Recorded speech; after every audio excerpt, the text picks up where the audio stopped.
I am pleading with my Ghanaians, my good friends, my good friend Ghanaians, do not let this grifter hijack his way into a World Cup. Because what Eddie Nketiah is trying to do is highly, highly disrespectful.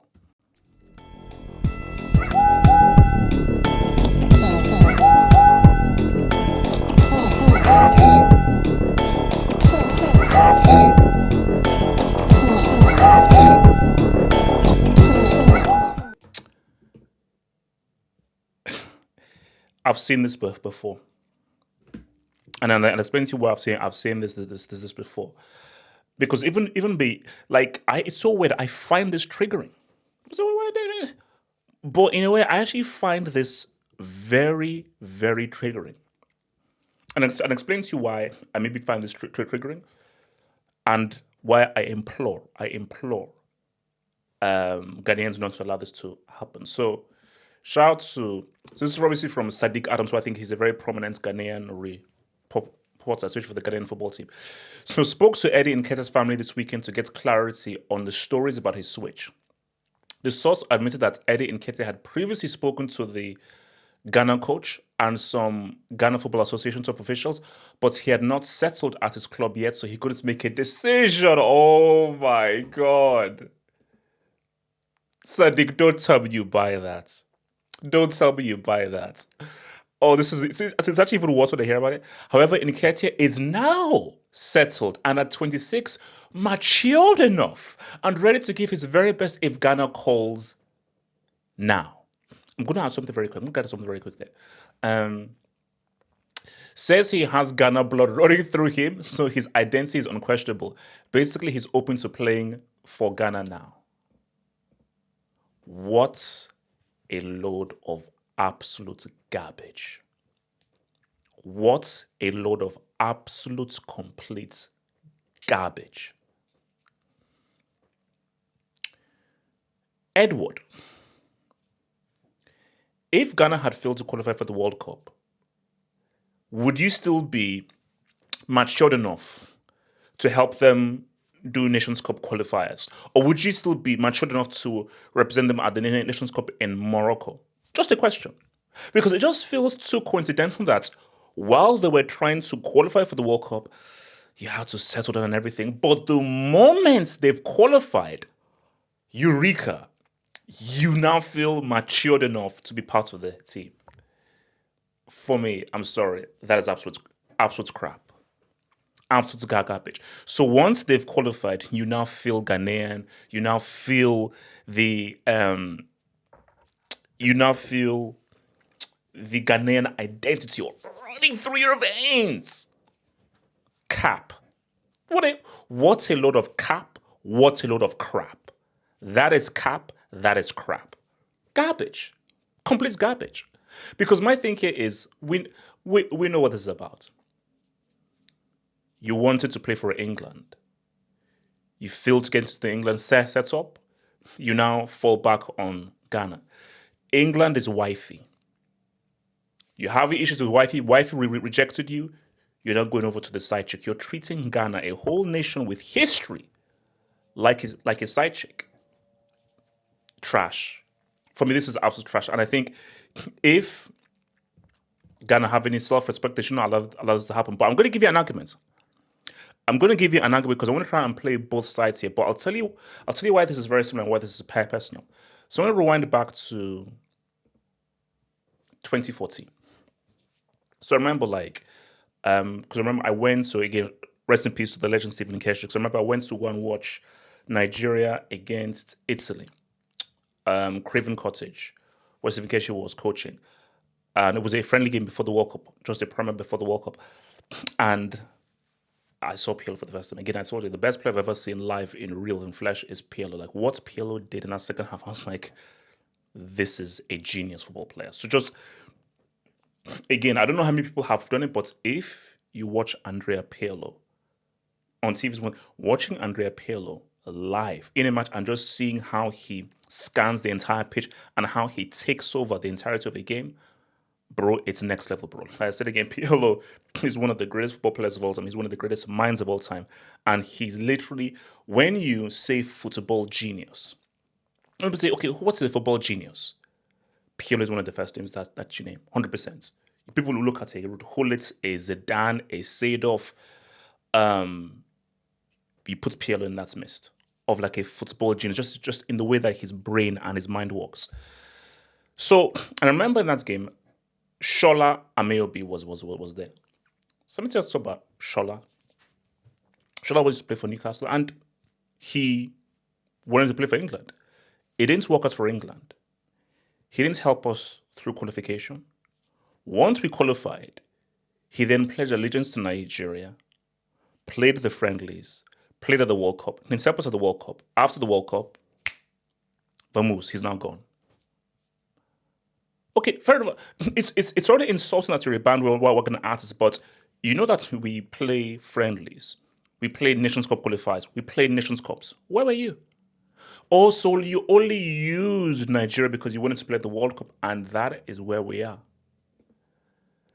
Nketiah just wants to be at the World Cup. And he knows that the only chance for him to play at the World Cup is not with England, but with Ghana. And by doing so, that is extremely trash. There's no other way to turn around. That is extremely trash. Because you chose England. You couldn't get through to England. Therefore, you failed. Where did you fall back on? So sorry, I remember. So, because I went to the thread and this is the arguments that people made. So it's almost similar to how, they, like, I think, 2014 was when Kevin Prince Boateng sort of switched our allegiance, even Inaki Williams. So the other argument is, just to be fair, you're at the World Cup and you want to best represent your nation at the World Cup. So if you can nab players to improve your team, let players just improve your team.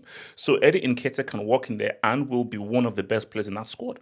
Not the best, but he'll be one of the better players. And trust me, I think Otto Addo, he would want the very best players at his disposal, which I think is a very fair point. That is a very fair point. But, so yeah, right. So, if I'm Otto Addo, hey, Eddie Nketiah, come on, because you help improve our team, and I want as many quality options to give us the very best chance to represent Ghana at the World Cup. Here's the other thing. I feel that there should be very strict rules here. I think there should be very strict rules here. I don't care whether he improves the team or makes them better.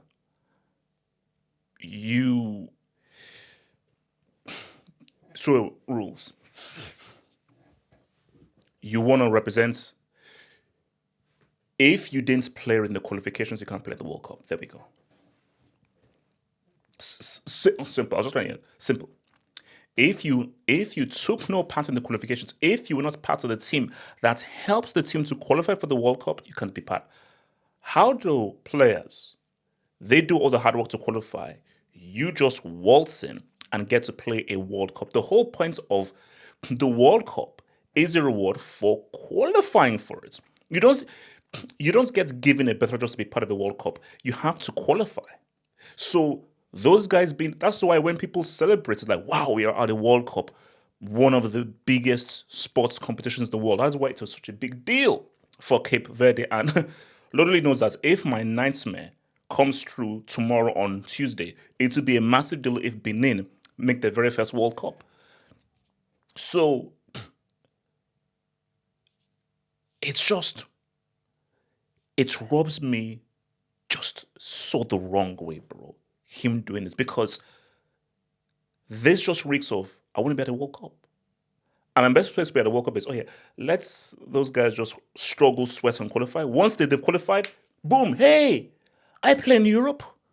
I will be one of your better players. I'm now Ghanaian. I'm now Nigerian. I'm now I'm Cameroonian. I'm now Ivorian. Come on. No. For me, if I'm advising Ghana, don't do that picking. say to Edward that, oh, no, it's that first of all, oh, Edward, you're Ghanaian.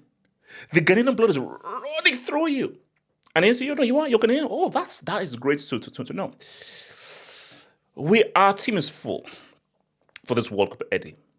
But since you say you're Ghanaian and the Ghanaian blood is running through you, we have some qualifiers. So after the World Cup, hey, come join us at the qualifiers. Wait, was that? Oh, you're no longer Ghanaian? Oh, I get it. The Ghanaian blood is only running through you when you know you can play a World Cup. But when you can't play a World Cup because we've not picked you, but we will pick you for a qualifier, then suddenly the Churchill blood is now running through you. Instead of the so that full blood has now been whisked away, and the Bangers and Mash blood has now come back into you. Do I get that right? Nah. This is nah. Again, if I was advising the GFA, don't let that happen, bro. Do not let that happen, bro. Because I told you, like, because and shout out to your boy, my guy Sharif, when I was watching my Ghanaian amigo, and I even texted him. I said to Sharif, who's going to say, Sharif, would you allow this guy back to play for Ghana? So I'm waiting to see what Sharif is going to say to me. I said, Sharif, are you going to allow Eddie Nketiah just to use you just to play a World Cup? So actually, I should probably even text my guy Kwaben and see how he's doing, man. But it